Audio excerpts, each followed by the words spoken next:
항상 하늘의 소망을 두고 주님과 함께 주님 손잡고 걸어가는 우리 모두가 될 수 있기를 간절하게 바랍니다. 그 은혜를 믿읍시다.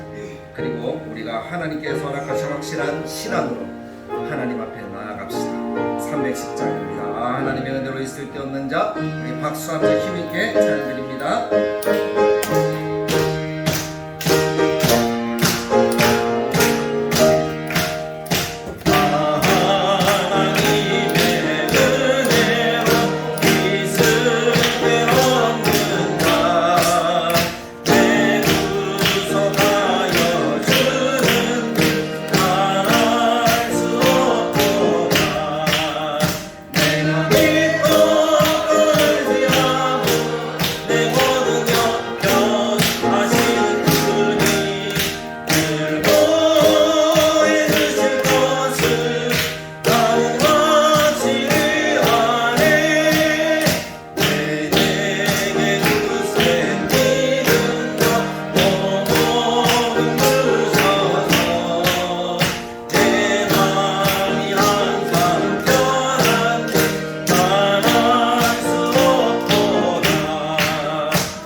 하나님께 이 믿음이 내게 있습니다 하는 그런 고백을 하나님께 드리기 원합니다. 믿고 구하는 것은 하나님이 약속하셨습니다. 다 받은 줄로 알라 믿으라 라고 말씀하셨습니다.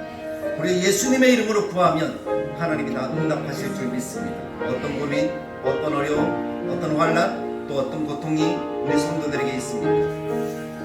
하나님의 응답을 믿고 기도합시다. 하나님의 뜻, 하나님이 원하시는 뜻이 있을 거예요. 그 뜻을 알려달라고 기도합시다. 그럼 하나님이 알려주시고 우리에 있는 모든 문제들을 해결해 줄 줄 믿습니다. 그 믿음으로 내가 나와왔습니다. 하나님 우리에게 하나님이 허락하신 은혜와 응답을 더하여 주옵소서라고 먼저 기도하시고, 두 번째 우리 성도들을 위해서 힘들고 어려운 성도들, 아픈 성도들 우리 많이 있습니다. 그분들의 이름을 불러가면서 하나님 회복하여 주시고 고쳐주시고 함께 예배하게 하시고 하나님을 더 가까이 모실 수 있는 우리 모두 되게 해 주옵소서라고 기도하시고, 세 번째 우리 예배가 하나님이 받으시는, 하나님이 기뻐하시는 합당한 예배가 되도록, 또 우리 젊은이들을 위해서도 기도해 주십시오. 아이들을 위해서도 기도해 주십시오. 하나님께서 허락하신 이 교회가 미래가 있는 그런 교회가 될 수 있기를 원합니다. 그런 제목들을 놓고 우리가 함께 한 목소리로 기도하며 나아갑니다. 참 좋으신 하나님 아버지 은혜를 감사합니다. 오늘도 여기 하나님을 사랑하는 믿음의 권속들이 하나님 앞에 나왔습니다. 우리 믿음으로 나왔습니다. 하나님이 도와주셨고 하나님이 함께 하시고 성령으로 감동하셔서 믿음을 더하여 주셔서 우리가 이 자리에 나왔습니다. 하나님 이 시간 주의 성령과 주의 은혜의 역사들을 우리 가운데 더하여 주셔서 우리가 온전한 믿음으로 기도할 때 하나님의 응답을 누리고 믿음으로 구하는 것을 받은 줄로 알라라고 말씀하셨으니, 우리가 하나님 받은 줄 믿습니다. 하나님 해결된 줄 믿습니다. 허락된 줄 믿습니다. 하나님 우리 교회와 우리 가정과 우리 집단 우리 고민과 모든 것들이 우리가 하나님의 도와주를 믿고 기도하오니 하나님의 역사를 더하시고 이것을 그 하나님의 영광과 하나님의 뜻이 나타나도록 도와주시며 우리 가정의 교회가 하나님의 영광과 하나님의 뜻을 이루어가는 하나님의 기뻐하시는 교회가 되도록 주님의 역사와 은혜와 하나님의 긍휼하심을 충만하게 나타내 주시기를 원합니다. 아버지 이 시간 하나님의 큰 은혜를 더하시고 능력을 더하시고 하나님의 선한 역사를 나타내시며 우리가 전심으로 기도할 때에 하나님 허락하신 놀라운 역사들을 누릴 수 있게 하여 주옵소서. 우리 성도가 힘들고 어렵고 지쳐있는 영혼들이 있습니다. 하나님의 도움이 필요한 영혼들이 있습니다. 이성정 목사님, 김혜희 이순록 성도님, 김영원 목사님, 또 하나님 진동 권사님과 김현 성도를 주님이 사랑하시고 하나님 그 마음의 갈등과 그 마음의 고민들이 해결되어지게 하시고 그 육신의 질병이 고쳐지게 하시고 하나님 그 마음의 상처들이 해결되어져서 온전한 예배와 하나님의 은혜 가운데 나아올 수 있는 모든 성도들 되게 하시고 이 자리에 함께하는 성도들 가운데 특별히 다음 세대들을 기억하시고 하나님 그들의 미래가 우리에게 미래가 되어짐을 알고 우리가 전심으로 그들을 사랑하고 또 되어서 우리가 기도하며 함께할 수 있도록 도와주시고 젊은 청년들을 주님이 사랑하셔서 하나님께 나오게 하시고 정착하게 하시고 인전한 신앙으로 하나님 앞에 드릴 수 있는 그런 우리 청년들이 되도록 하나님 돌보아주시고 인도하여 주시옵소서. 우리 예배를 주님이 기억하시고 하나님이 기뻐하시는 예배 우리 헌신을 기억하시고 하나님이 받으시는 헌신 하나님 우리 육신이 하나님의 정결한 되어 하나님께 나아갈 수 있는 우리의 식량이 되게 하여 주옵소서. 하나님이 기뻐하시고 하나님이 원하시고 하나님의 뜻이 이루어지는 놀라운 역사가 하나님 오늘 이 시간 우리 가운데 이루어지도록 주님이 함께하여 주옵소서. 하나님 높임 받으시는 이 예배 시간이 되게 해주시기를 원하오니 하나님 인도하여 주옵소서. 우리 다 자리에서 일어나셔서 하나님 예배로 나아갑니다.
완전하신 나의 주 완전하신 나의 주 의의 길로 날 인도하소서.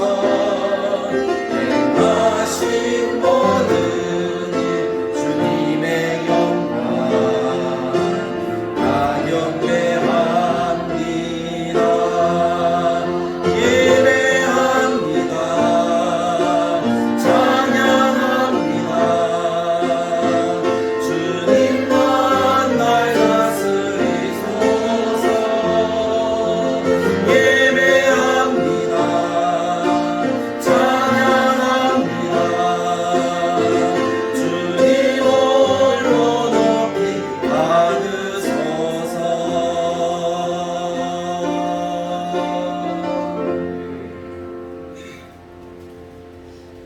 여호와는 내게 복을 주시고 너를 지키시기를 원하며 여호와는 그의 얼굴을 내게 비추사 은혜 베푸시기를 원하며 여호와는 그 얼굴을 내게로 향하여 드사 평강 주시기를 원하노라.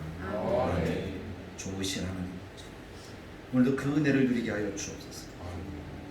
주님을 볼 때에 주님의 눈과 우리의 눈이 마주치게 하시고 주님의 얼굴과 나의 얼굴을 맞대어 사랑을 속삭이고 우리 예배가 주님과 친밀한 교제와 하나님으로부터 새 힘을 공급받는 예배가 되게 하여 주옵소서. 아멘. 성령이 친히 임재하시고 우리의 마음을 만지시고 우리 속에 있는 악하고 더러운 것들은 다 씻으셔서 정결한 예물 하나님 앞에 나아가게 하여 주옵소서.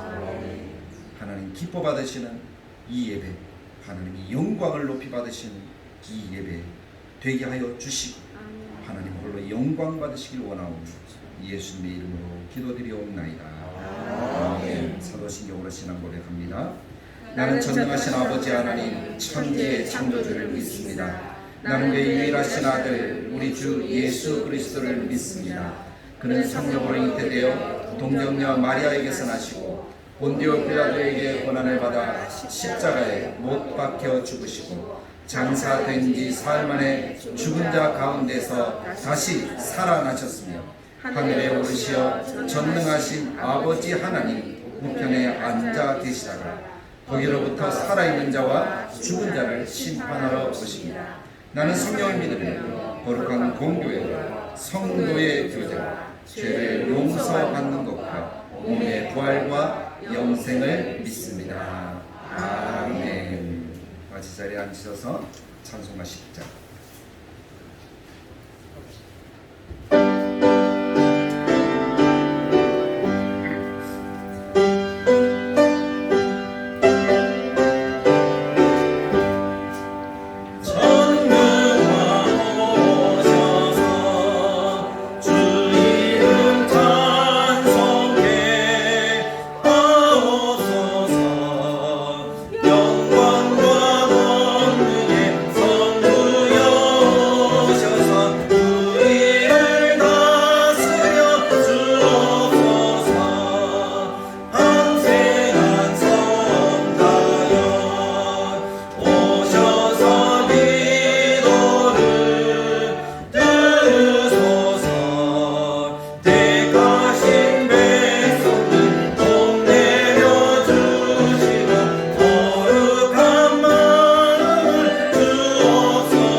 교도문 32문 시편 71편 말씀입니다.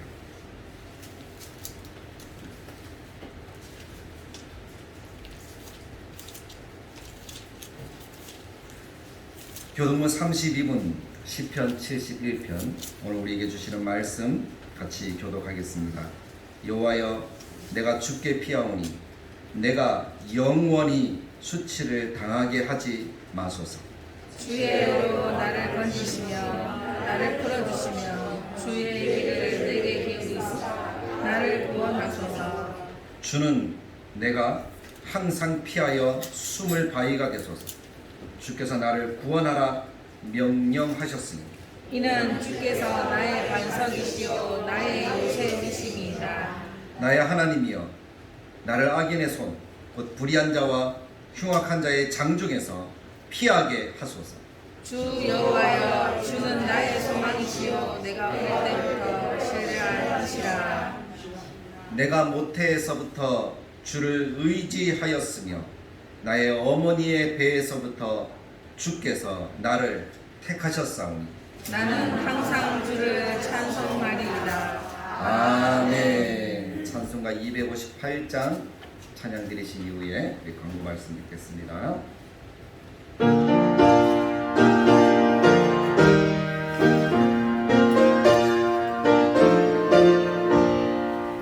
새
2장 20절. 우리가 참 목소리로 말씀을 읽도록 하겠습니다. 내가 그리스도와 함께 십자가에 못 박혔나니 그런즉 이제는 내가 사는 것이 아니요 오직 내 안에 그리스도께서 사시는 것이라. 이제 내가 육체 가운데 사는 것은 나를 사랑하사 나를 위하여 자기 자신을 버리신 하나님의 아들을 믿는 믿음 안에서 사는 것이라. 아멘. 이 말씀을 중심으로 그리스도와 함께 하는 승리의 삶이라는 제목으로 은혜를 나누기를 원합니다. 저는 지난 몇 달간 주제를 가지고 여러분들에게 매달 설교를 했습니다. 첫째 달에는 십자가의 능력. 혹시 기억하십니까? 십자가의 능력은 무엇이라고 들었습니까? 십자가의 능력은 나를 구원하는 능력이다. 나로 믿게 하는 능력이다. 내가 죄인임을 깨닫게 하는 능력이다 라는 것을 들으셨을 거예요. 그리고 두 번째 주제는 내 안에 계신 예수 그리스도라는 주제로 배웠습니다. 예수님을 믿는 사람 안에는 누가 계시다고요? 예수님이 계시다. 그래서 나는 혼자가 아니다. 나는 늘 함께하는 분이 있다. 그분이 예수님인 것을 우리는 배웠습니다. 그것이 임마누엘이잖아요. 우리 속에 우리와 함께 우리와 더불어.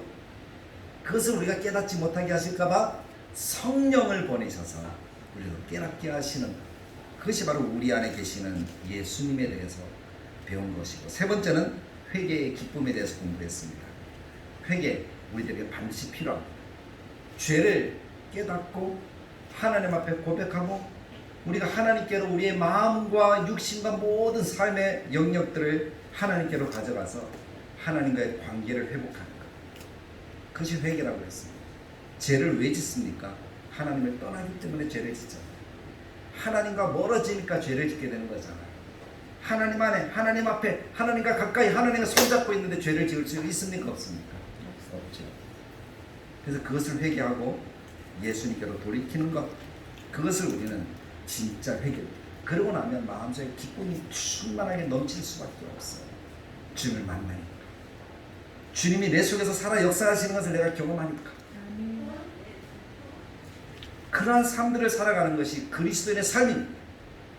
근데 그렇게 살아가다 보면 우리가 날마다 주님이 나와 함께 하신다, 그리고 내 속에 있다 하는 것을 느끼면서도 사실은 그것이 느껴지지 않아서 어떤 일을 하고 무슨 일을 할 때에 실패하는 경우들이 참 많아요. 때로는 주님이 나와 함께 하시는데 왜 나에게는 역사하지 않지? 오늘 왜 하나님은 나에게 역사하지 않지? 혹시 내 안에 계시기만 하고 나를 도와주지 않으시는 건 아니야? 라고 그렇게 생각될 때가 간혹 있으리라고 여겨집니다. 그런 것들이 목사인 저에게도 있으니까. 그렇지 않습니까? 삶을 살아가다 보니까 그런 일들이 참 많은 것 같아요. 여러분 요즘 참 많이 힘들잖아요. 날씨 때문에 힘들기도 하고 또 코로나 때문에 힘들기도 하고 또 경제나 정치나 우리나라의 그런 돌아가는 모습을 보면 힘들기도 하고 또 일도 잘 안 되고 관계도 잘 안 되고 힘든 것들이 너무 많은 것 같아요. 또 경제가 힘드니까 물가가 막 올라가요. 사람들이 차를 안 타고 대중교통을 이용해요. 저도 교회 올 때 대중교통을 이용해서 올 때가 참 많은데 차를 타고 오면 참 편해요. 너무 좋잖아요. 금방 오니까 1시간이면. 근데 대중교통을 이용하면 2시간쯤 걸려요. 올 때, 갈 때. 4시간 이렇게 소요되는데, 저는 지난주도 한번 얘기했지만 그것이 어떻게 제가 그것을 받아들이고 여기냐에 따라서 삶이 달라지잖아요. 힘들다라고 여기면 어떻게 되죠? 그것이 힘들어서 못하는 거예요. 그런데 그것도 감사하다라고 여기면 어떻게 됩니까? 감사한 거죠. 아프리카에 태어나지 않은 것도 감사하고, 차도 없고 지하철도 없잖아. 걸어다녀야 돼. 물을 구하기 위해서. 우리나라는 그렇지 않잖아요. 땀 흘리면 샤워할 수 있고 물이 언제든지 아직은 있으니까. 차를 타면 시원한 냉방이 나오고, 사실 아프리카나 동남아나 가면은 차에 물을 열고 다녀요. 냉방이 안 되니까. 근데 우리나라 얼마나 좋아요. 시원하게 오면서 책을 볼 수 있으니까.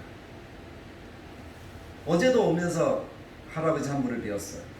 여전히 예수 믿고 행복한 삶을 삽시다 라고 외치면서 다니시더라고요.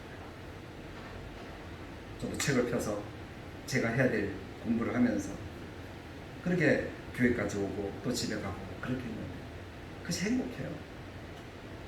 긴 시간이지만 그것을 통해서 하나님을 만날 수 있고 하나님의 말씀을 들을 수 있고 또 하나님이 허락하시는 삶의 지혜들을 배울 수가 있습니다. 힘들지 않은 거예요. 교회 와서 하는 일이 뭘까요? 주보도 하고 말씀도 준비하고 기도도 하는데 본당에서 기도하려고 혼자 있으니까 선풍기만 틀고 이 에어컨을 안 틀고 이렇게 있어 보았어요. 한 10분 기도하니까 선풍기 틀어도 뒤에서 땀이 나더라고요. 20분 있으니까 머리부터 발끝까지 땀이 나더라고요. 에어컨 없이 견딘다는 것이 참 쉽지 않은 시간이구나, 힘들겠구나. 저도 그런데 우리 성도들은 얼마나 힘들까 그런 생각이 들더라고요. 그래서 기도하면서 하나님 이 무더위 속에 우리 성도들 지켜달라고, 이기게 해달라고, 힘든 경제 속에 경제를 잘 해서 넉넉한 삶을 살아가게 해달라고, 또 건강한 삶을 살아가게 해달라고 그렇게 기도했습니다. 그런데 때마침 왜 이렇게 더워? 하는 마음이 쭉 올라오는 거예요. 우리 교회 왜 이렇게 덥지? 좀 시원할 수 없어? 그런 생각이 드는 거예요. 그런 생각이 올라오는 저를 보면서 인간적이기도 하지만 여전히 연약한 제 자신을 발견한다. 더워도 기도할 수 있는 공간이, 찬양할 수 있는 공간이, 함께 예배드릴 수 있는 성도들이 있다는 것이 먼저 떠올렸으면 이게 올라오지 않았을 거 아니에요. 감사가 넘쳤을 거라. 그런 모습을 보면서 역시 나도 목사지만 신앙생활을 한다는 것이 쉽지 않구나. 예수님이 내 안에 계시지만 예수님이 느껴지지 않을 때가 참 많구나 하는 것들을 생각하게 되더라고요. 그런데 분명한 것은 뭡니까? 예수님 내 안에 계신다는 거예요. 아멘. 그런데 왜 예수님이 내 안에 계시는데 내 속에서 역사하시는 그 주님을 내가 만나지 못하느냐는 거예요. 저뿐만 아니라 우리 성도들의 삶이 다 그럴 것 아닙니까? 성경을 보면서 기도하면서 하나님이 깨닫게 하시는 것은 역사하지 않으시는 것이 아니구나, 역사하지 못하시는 것이구나 라는 것을 깨닫았어요. 역사하지 않는 것과 역사하지 못하는 것은 차이가 있습니다. 맞죠? 않는 것은 스스로 안 하는 거예요. 못하는 것은요, 하고 싶어도 안 되는 거예요. 예수님이 내 속에서 역사하고 계시지만, 역사하고 싶어 하시지만, 하고 싶지만 못하시는 그런 상황이 아닐까. 왜 그런 생각을 가지게 되었는가 하면, 우리가 예수님을 주님이라고 부르잖아요. 맞죠?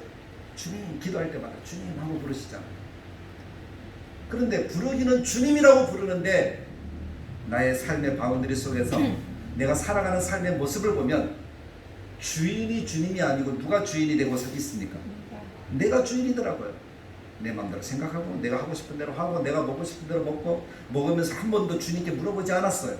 주님, 오늘 닭고기가 먹고 싶은데 먹어도 돼요? 이렇게 물어보지 않았어요. 닭고기 먹고 싶어, 전화 걸어서 배달시켜서 먹어요. 물어보지 않더라고요. 그런 생각하면서 너무 제 삶이 답답한 거예요. 내가 그랬습니다. 그 말은 주님이 주인이라고 고백을 하면서도 주인이 아니라 손님이었다. 주님을 손님으로 보시는 거예요. 요한복음 2장에 보면 갈릴리 가나에서 예수님 혼인잔치에 참여하신 그런 장면이 나옵니다. 근데 그 잔치에서 문제가 있잖아요. 무엇이 부족하게 되었죠? 포도주가 부족했어요. 인생을 살다 보면 그런 일이 참 비일비재해요. 부족한 일이 많아요. 우리 인생에 부족한 일이 너무 많아요. 건강도 부족하고 물질도 부족하고 다 부족해요. 거기에 주님이 계셨어요. 우리 안에 계신 것처럼. 근데 주님이 일하셨습니까? 일하시지 않으셨습니까? 1절부터 쭉 보면은 포도주가 떨어지기까지 주님은 일하시지 않아요. 왜냐하면 주님은 손님이셨어요. 혼인잔치에 참여한 손님이셨으니까 주체가 될 수가 없는 거예요. 그래서 아무것도 하실 수가 없으셨습니다. 근데 주님은 포도주가 떨어진 줄 아셨을까요? 모르셨을까요? 아셨어요. 이미 그 갈릴리 가나의 혼인잔치에 부족한 것을 아시고 이 부족한 것을 해결해 주시기 위해서 주님이 그 자리에 계신 거예요. 근데 손님이니까 아무것도 못하셨어요. 마리아가 예수님께 이야기를 합니다. 포도주가 부족하다더라, 떨어졌다더라 라고 이야기를 할 때 예수님 뭐라고 말씀하셨는가 하면 나와 무슨 상관이 있습니까? 예수님이 그렇게 말씀하시는 것을 우리는 읽을 수가 있다는 거죠. 주님께서 우리에게 이 말씀을 하신다면 우리 참 섭섭하겠죠. 야, 너와 내가 무슨 상관이 있는데? 만약에 예수님이 그렇게 말씀하신다면 우리처럼 불쌍한 인생이 없을 거예요. 나는 주님이라고 쫓아갔는데 주님이 뭐라고 해요?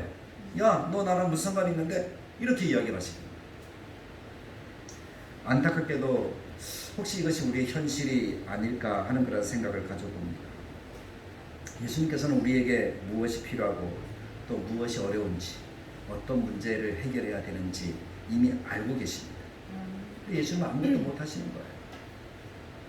부모가 자녀의 부족함을 알면 어떻게 하죠? 물어봐주고 도와주잖아요. 맞죠? 해결해 주잖아요. 근데 예수님은 못하시고 계시는 거예요. 왜냐하면 예수님은 우리 안에 계시지만 손님으로만 우리가 여기고 있기 때문이 아닐까. 만약에 우리가 어떤 분은 그래요. 계시면서 왜 안 도와주냐고 그렇게 기도하고 따지는 분이 있더라고요. 근데 우리가 로봇이라면 주님이 어떻게 하실까요?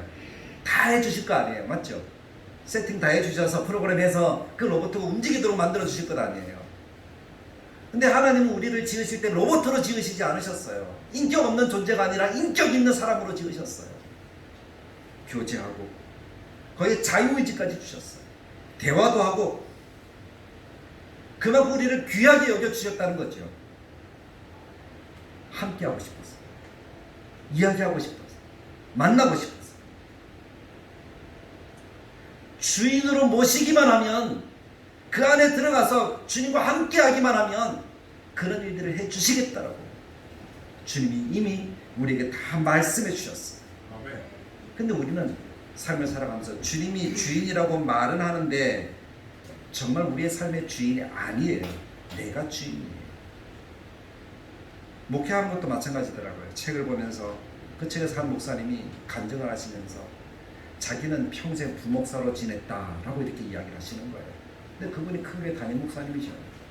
큰 집회도 하시는 분이시고 하시는 고백이 예수님이 담임 목사고 나는 부목사야. 그러니까 어깨에 짐이 내려놓아진 것 같더래요. 담임 목사의 그 짐이라는 것은 안 해본 사람들은 잘 몰라요. 근데 그 일을 은퇴까지 하셨다 그러면 얼마나 대단한 분인지 몰라요. 한교라서. 부목사들은 몰라요. 제가 부목사 할 때는 몰랐어요. 담임이 되니까 알겠더라고요. 그래서 저도 그분 책을 보면서 나도 그래야 되겠구나. 교회의 주인은 주님이시라고 하면서 내가 주인인 것처럼 담임 목사가 되면 안 되겠구나. 그러면 책임질 일이 있으면 누구한테 다 맡기면 됩니까? 주님께 맡기면 되잖아요. 그럼 저는 얼마나 편해요. 그렇지 않습니까? 설교할 때도 오늘 요만큼만 하면 되겠지요? 라고 물어보고 주님이 그래 그럼 요만큼만 하면 되고 더 하라 그러면 더 하면 되고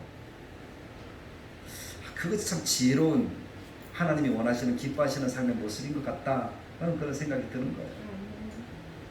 목회뿐만 아니라 우리가 살아가는 가정도 삶도 마찬가지고 자녀도 마찬가지고 자녀 키우기 참 힘들잖아요. 내 맘대로 됩니까 안 됩니까? 내 맘대로 안 되죠. 내 맘대로 된다면 그만큼 좋은 일이 어디 있겠습니까? 근데 그걸 아셔야 돼요. 내 맘대로 되면 그 아이도 나만큼밖에 못 된다. 제가 보니까 그래요. 나만큼밖에 못 되는 거예요. 나보다 더 잘 될 수가 없어요. 근데 주님께 맡기면 나보다 훨씬 더 큰 인물이 된다는 거예요. 그래서 언제부터나 저는 기도를 바꿨어요. 주님 거니까 주님이 알아서 하시라고. 저 자녀가 저렇게 망나니처럼 살아도 주님 건데요. 제가 할 수 있는 선을 이미 넘어섰네요.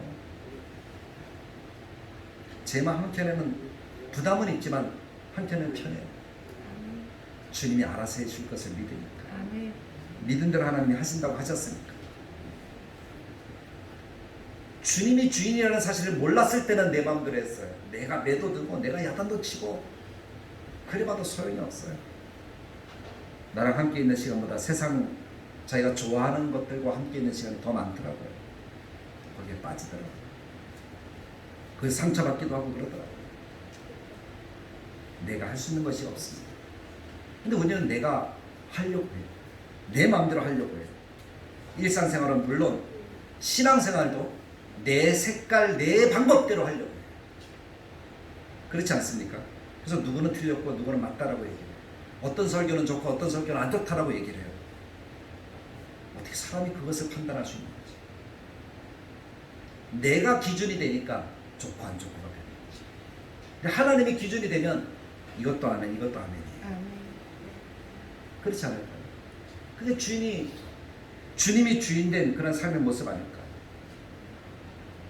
그래서 돌아보면서 너무 부끄러운 거예요. 한 번도 주님이 주인 되신 적이 없으신 것 같아요. 그렇기 때문에 우리 안에 계신 예수님께서 역사하고 싶으셔도 못하시는 것. 그것이 오늘 말씀의 결론입니다. 진짜 예수님이 주인 되셔야 역사가 일어납니다. 따라해 봅시다. 주님이 나의 주인 되셔야 역사가 일어납니다. 역사가 일어난다. 그렇게 믿으시고 정말 주님이 주님이라고 고백되어지는 우리의 삶이 되길 간절하게 축복합니다. 아멘. 갈릴리 가나 호린 잔치집에서 물이 포도주로 바뀌는 기적은 예수님이 주체가 되셔서 주님이 되셨을 때에 그 일이 가능한 거예요. 마리아가 하인들에게 예수님이 시키는 대로 하라라는 그 말은 무슨 말입니까? 예수님이 주인이라는 거예요. 아멘. 미국 그레이스 커뮤니티 교회에 존 메가더 목사님이 있습니다. 책도 많이 쓰시고 유명한 목사님인데 이분이 뒤에 그렇게 고백하셨어요. 내가 한 것은 다 실패했고 예수님께서 하신 것은 다 성공했다. 내가 하면 내 인생도 실패입니다. 내가 아는 게 뭐 있어요? 근데 주님이 하시면 다 성공인 줄 믿습니다. 아멘. 그런데 왜 우리는 우리의 삶에 주님이 주인 되시지 못하시는 걸까요? 그것은 다 우리의 자아 때문이 아닙니다. 우리 세상 속에서 배웠던 또 태어나면서 가지고 있던 죄의 자아 때문이 아닐까? 그것이 예수님과 우리 사이를 가로막는 거예요. 사도 바울은 오늘 본문 말씀에서 이렇게 이야기를 하잖아요. 내가 그리스도와 함께 십자가에 못 박혔나니 그런즉 이제는 내가 사는 것이 아니라 내 안에 그리스도께서 사시는 것이라. 아멘. 내가 사는 것이 아니래요. 이것이 하나님의 은혜요. 십자가의 복음인 줄 믿습니다. 아멘. 우리가 이렇게 고백할 수 있다는 것은 정말 놀라운 고백입니다. 아무나 할 수 있는 고백이 아니더라고요. 하지만 많은 사람들이 이 고백을 두려워해요. 무서워해요. 외우기는 하는데 내 안에 계신 그리스도가 나의 삶을 주관하는 것을 원하지 않아요. 나의 삶을 주관하려면 내가 죽어야 합니다. 이제는 내가 사는 것이 아니요라는 이 말은 뭡니까? 내가 죽었다는 거잖아요. 내가 죽어야 돼. 그래서 내가 죽어야 된다는 말은 육신이 죽는 것이 아니라 내 자아가 죽는 것을 얘기를 하는 거잖아요. 내 자아가 죽어야 되는 거예요. 죽는다라고 하면 끝이다. 이렇게 생각합니다. 모든 것들 다 포기해야 된다. 이렇게 생각합니다. 쥐고 있는 거 다 내려놓아야 된다. 그래서 젊은 부자는 나를 따르라는 예수님의 말씀, 가난한 자들에게 나눠주라는 예수님의 말씀을 들었어요? 못 들었어요? 들었지만 순종하지 못했어요. 그래서 지고 있는 것을 포기하지 않았어요. 주님 따르지 못했죠.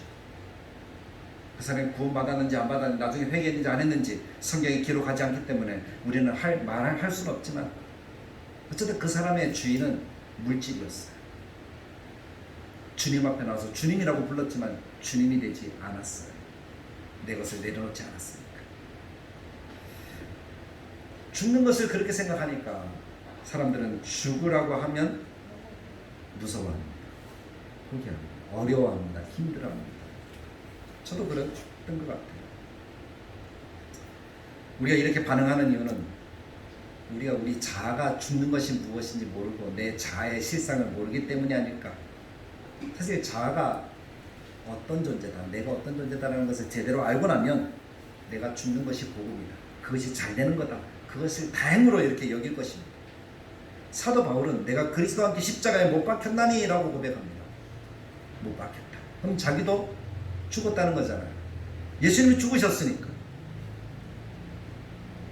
이렇게 사울이 고백할 수 있었던 것은 자기가 얼마나 죄에 오염되어져 있는지 깨달았기 때문에, 나는 죄인 중에 괴수다 라는 것을 깨달았기 때문에 그렇게 할 수 있었던 겁니다. 우리는 죄가 자신과 별개인 것처럼 생각합니다. 나는 선한데 내가 연약해서. 어떤 사람은 내가 너무 잠이 많아서 이렇게 이야기하는 사람도 있잖아요. 그래서 새벽 기도도 못하고 신앙생활 제대로 못해. 주일날 좀 자야 되는데. 연약하다는 거죠.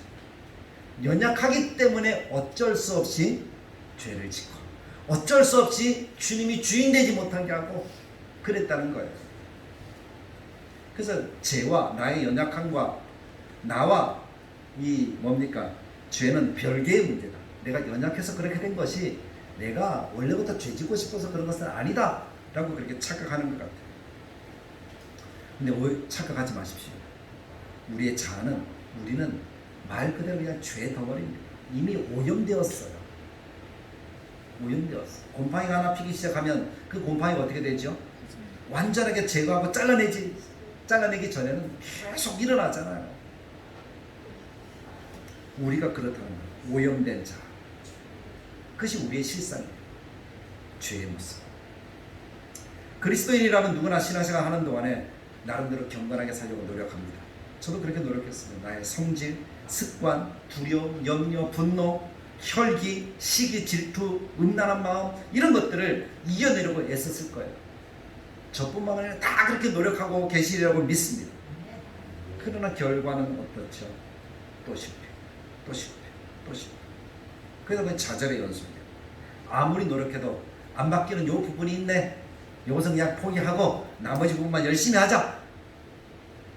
이것이 어떻게 보면 우리의 정직한 고백인 것 같아요. 나는 안 되네. 어떻게 보면 절망인 것 같지만 주님은 이러한 고백을 기뻐하십니다.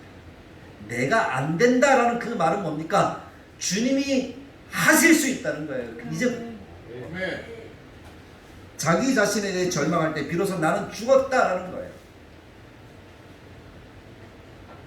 그때 십자가의 진리를 받아들일 수 있는 준비가 된 거예요. 주님이 필요하구나. 나는 못하니까 이것을 해줄 수 있는 주님이 필요하구나. 마태복음 13장에 보면 가라지 비유가 나옵니다. 가라지와 알곡이 나오잖아요. 주인이 알곡과 가라지를 같이 심은 건 아니에요. 주인은 알곡만 심었어요. 그런데 원수가 가라지도 심었다라고 이야기를 합니다. 근데 가라지는 자라면서 누구만 보고 자라죠? 알곡 보고 자라니까 자기가 곡식인 줄 착각을 해요. 그래서 나는 언제쯤 곡식이 될까 이렇게 고민을 하죠. 근데 가라지가 아무리 고민하고 아무리 노력해도 알곡이 될 수 있습니까? 없습니까? 알곡이 될 수가 없어요. 신앙생활 하다 보면 열심히 새벽 기도하고 매일 큐티하고 죄가 조금씩 사라지고 예수님의 사람으로 변화될 줄 알았는데, 그러나 실상은 본성이 달라지지 않는다는 결론을 내리는 사람들이 참 많습니다. 아무리 애쓰고 노력해도 10년이 지나고 30년이 흘러도 사람의 본성은 변하지 않는다라고 결론을 내리는 거예요. 곡식은 곡식이고 가라지는 가라지일 뿐입니다. 그럼 하나님의 방법은 뭘까요? 곡식은 무엇만 보고 자라죠? 가라지만 보고 자라죠. 자기 옆에 가라지가 있으니까. 자기가 가라지인 줄 알아요. 노력을 해보아요. 안 된다라고 얘기해요. 그래서 주님이 하시는 방법이 뭘까요?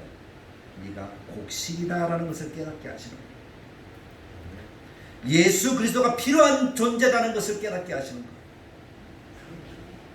예수님의 십자가는 단순히 우리의 죄를 용서하실 뿐만 아니라 우리가 죽고 다시 살게 하시려는 것, 우리가 깨달아서 하나님의 자녀라는 것, 예수 그리스도가 내 안에 계셔서 역사하실 수 있다는 것, 그것을 깨닫게 하시는 것. 아멘. 그것을 깨달으려면 내 자아가 죽어야, 내가 바라보는 것을 포기해야 돼. 내가 가라지만 보고 있다가 그 가라지 때문에 내가 망하는 것이 아니라 나의 눈을 예수님께로 돌려야 한다는 거예요. 그래야지 내가 하나님의 자녀인 것을 깨닫게 되는 거예요. 로마서 6장 6절 우리가 알거니와 우리 옛 사람이 예수와 함께 십자가에 못 박힌 것은 죄의 몸이 죽어 다시는 우리가 죄에서 종노릇하지 아니하려 함이니라고 말씀합니다. 가라지 때문에 내가 병들었고, 가라지 때문에 내가 잘 자라지 못하고, 가라지 때문에 내가 오염되었지만 그 오염된 것에서 나를 구원하시는 분은 빛 대신 주님을 내가 바라볼 때에 내가 하나님이 허락하시는 알곡이구나 라고 깨달을 수 있게 되어지는 것이겠죠. 그것이 옛사람이 죽는 거예요. 내가 보는 것, 내가 느끼는 것, 생각하는 것들을 다 내려놓는 거예요. 내가 아는 것들도 다 내려놓는 거예요. 내 방법을 다 포기하는 거예요.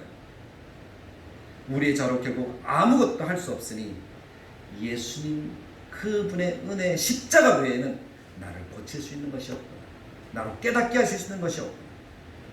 아무리 노력해도 변하지 않는 것이 아니라 우리가 깨닫지 못하니까, 예수님이 내 마음에 계신 줄 깨닫지 못하니까, 그것을 인식하지 못하니까, 그것을 깨닫게 하시려고 예수님이 십자가를 지셔서 나의 모든 것들을 씻어주신 거예요. 이거 십자가의 복음입니다.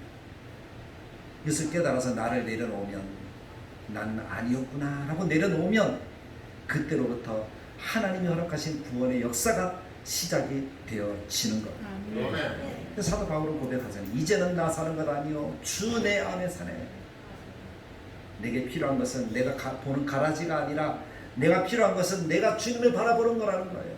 세상을 바라보고 물질을 바라보고 환경을 바라보고 내 눈에 보이는 것들을 쫓아가는 것이 아니라 주님께로 내 눈을 돌리는 것이라는 거예요. 사도 바울이 이제는 내 사는 것 아니요 주 내 안에 사네 라는 이 고백을 할 때 얼마나 기뻤을까. 주님이 보였으니까. 죽는 것이 왜 그렇게 좋았을까. 그래서 이제 자기가 비로소 절망이 아니라 살았기 때문에, 그동안 보였던 절망이 너무 커서 이제 희망을 보았기 때문에 그래서 것 같습니다. 자신의 죽음 안에서 자기를 내려놓는 것에서 소망과 진정한 삶의 길을 발견할 수 있었던 겁니다.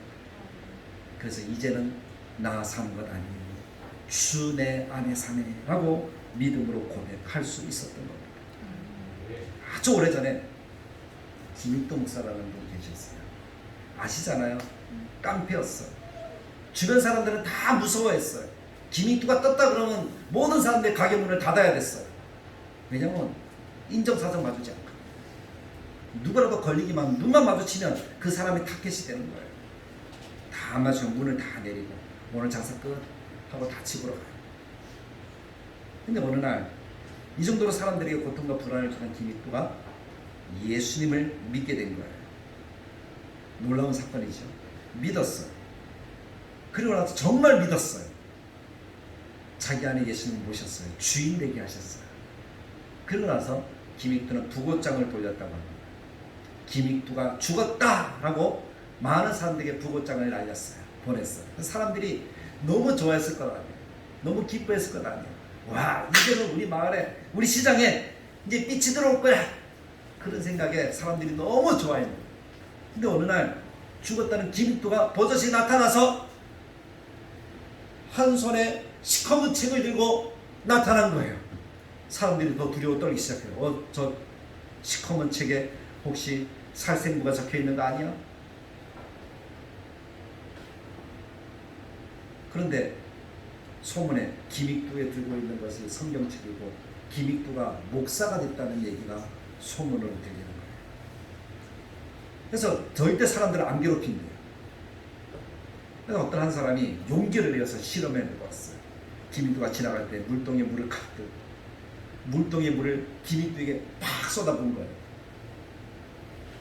그랬더니 김익도가 정말 옛날 같았으면 어땠을까요? 이 사람 끝장났겠죠. 가게고 뭐 다 끝장났겠죠. 근데 김익도가 옷을 툭툭 털며 일어나면서 하는 얘기가, 예수는 내가 믿고 축복은 네가 받았구나 라고 하면서 지나가더라는 거예요. 변화 아닙니까? 이것이 진짜 변화의 모습일 것 같습니다. 우리가 이렇게 살 수 있다면 얼마나 행복할까요? 저도 그런 삶을 살기를 원합니다. 시험거리가 생길 수 없겠죠. 문제가 될 수 없겠죠. 해결되지 않을 일이 없을 것 같아요. 예수님이 내 안에 살아서 역사하는 사람의 삶의 모습이라고 저는 믿습니다. 아멘. 그럼 승리할 거예요. 성공할 거예요. 예수님이 함께하는 삶은 성공하는 삶을 살아갈 수 있는 비결입니다. 그래서 주님이 진짜 내 인생의 주인이시구나 라고 깨달을 때 하나님이 베푸신 은혜의 역사인 줄 믿습니다. 아멘. 그동안 우리는 더러워진 자아가 바라보는 것이 말씀이 아니고 예수님이 아니었어요. 세상이었어요. 그래서 내 마음대로 내 고집대로 살았어요. 내 뜻대로 살았어요. 주님께 물어보지도 않았어요. 대한민국 사람들은 너무나 잘 살잖아요. 집집마다 없는 게 없어요. 집이고 냉장고고 옷이고. 어느 날 전 네팔의 사람들의 모습을 보면서 그 시골에 집 속에 살아가는데 집 안에 세간살이에 딱 들어가 보니까 전기가 없어요. 불을 켤 수가 없어요. 냉장고도 없어요. 세탁기도 없어요.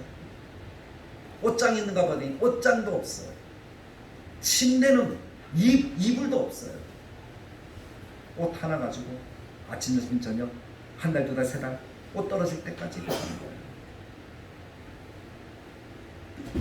그 모습을 보면서 참 잘 사는 내 모습을 발견하고 내가 참 소비가 심하구나라는 것을 발견했어요. 아닌 것 같은데 참 많이 그렇더라고요. 그래서 될 수 있으면 소비를 더 하려고. 지하철 타는 것도 그래서일 것 같아요. 차를 가지고 올 수 있지만 그걸 조금이라도 더 그거에서 내가 하나님을 위해 쓸 수 있다면 또 여러 가지 일을 할 수 있다면 운전만 하고 오면 듣기만 성경만 들을 수 있는 있고 찬송만 들을 수 있지만 지하철을 타고 버스를 타면 책도 볼 수 있습니다. 하나를 더 할 수 있잖아요. 내가 스스로 죽기 위해서 그렇게 노력하는 삶을 살아가면 하나님이 그것을 알아주실 줄 믿습니다. 아멘. 역사해 주실 줄 믿습니다. 아멘. 우리 다대교회 성도들과 함께 그런 교회를 만들어가기로 합니다. 주인이 이 교회의 주인이십니다. 하나님이 주인입니다. 아멘. 우리에게 부족한 것은 하나님이 맡아주자 하실 거예요. 근데 내가 하려고 하면 안 돼요. 하나님이 하시면 돼요. 아멘. 그렇다고 해서 내가 안 하면 안 되죠. 나는 최선을 다해서 하나님께 드려야 되죠. 헌신해야 되죠. 주님이 주인이기 때문에 주님이 원하시는 것을 내가 기꺼이 자원하여 드릴 수 있는 사람이 되어야 됩니다. 아멘. 누가 하는 것이 아니라 내가 그렇게 해야 된다는 거죠. 그럼 나는 주님께 붙들려서 주님이 원하시는 삶을 살아가는, 주님이 승리케 하시는 삶을 살아가는 하나님의 자녀가 될 줄로 믿습니다. 아멘. 그런 삶을 살아서 정말 승리하는 생활을 하는 우리 가족에게 모든 성도들이 되시기를 주님의 말씀을 따라 간절히 축복합니다. 아멘. 좋으신 하나님, 말씀을 듣습니다. 말씀대로 저뿐만 아니라 함께하는 모든 성도들이 그렇게 살 수 있도록 도와주옵소서. 내 안에 사시는 주님이 주인 되시는 그러한 삶의 훈련들을 지금부터 해나가게 하셔서 우리의 삶이 변하고 하나님이 기뻐하시는 승리의 생활을 감당하는 우리 모든 다대리 교회 교우들이 되도록 주님이 역사하여 주옵소서. 예수님의 이름으로 기도드리옵나이다. 아멘. 찬송가 397장 드리면서 준비한 예물 하나님께 드리겠습니다.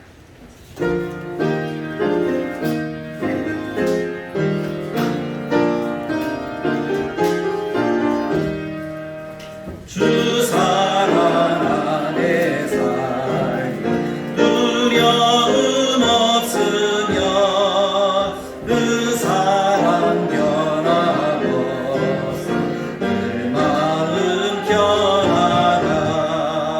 저 폭풍 몰아쳐서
참 좋으신 하나님 아버지 은혜를 감사합니다. 오늘도 여기 하나님을 사랑하는 믿음의 본석들이 하나님이 나의 주인 되심을 고백하며 하나님께 귀한 예물로 우리의 마음과 우리의 헌신을 다짐합니다.